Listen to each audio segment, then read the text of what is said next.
Lorsqu'un enfant présente une allergie respiratoire ou alors un début d'asthme, quand il consulte son médecin, si le médecin continue à lui donner des médicaments sans prendre en considération l'environnement dans lequel l'enfant vit, c'est-à-dire le bain polluant qui le rend malade, je ne pense pas que ce soit la bonne solution. La bonne solution consiste en premier lieu à vérifier l'environnement de l'enfant pour supprimer les causes et non à donner des médicaments.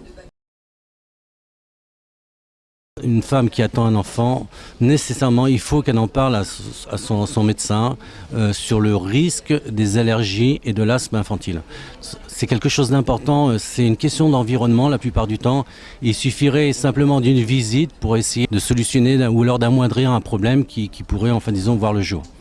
Surtout si elle a un terrain, si elle a eu des allergies ou alors si son conjoint a eu des allergies. C'est l'un ou l'autre, hein. Donc si c'est les deux, c'est encore pire, mais c'est l'un ou l'autre. Et dans ces cas-là, l'enfant a plus de risques de développer des allergies qu'un enfant issu de parents non allergiques.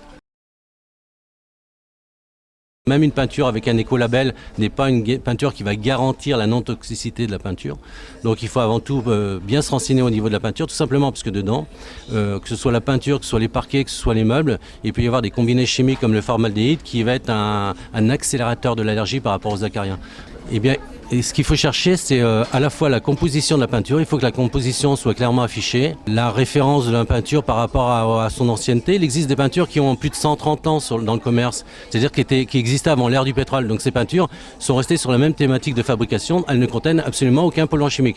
On peut mettre cette peinture au contact d'un enfant asthmatique, repeindre sa chambre. Le soir même, il dormira dans sa chambre sans crise.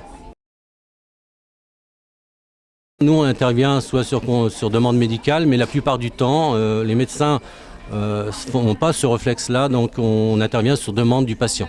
On va appeler un conseiller médical pour regarder l'environnement de la chambre, les causes qui peuvent favoriser justement les crises d'asthme ou l'allergie respiratoire. C'est l'environnement à 80% qui est responsable de cette problématique. Donc il faut penser tout de suite à l'environnement et la visite d'un conseiller, ça devrait être quelque chose de remboursé par la sécurité sociale.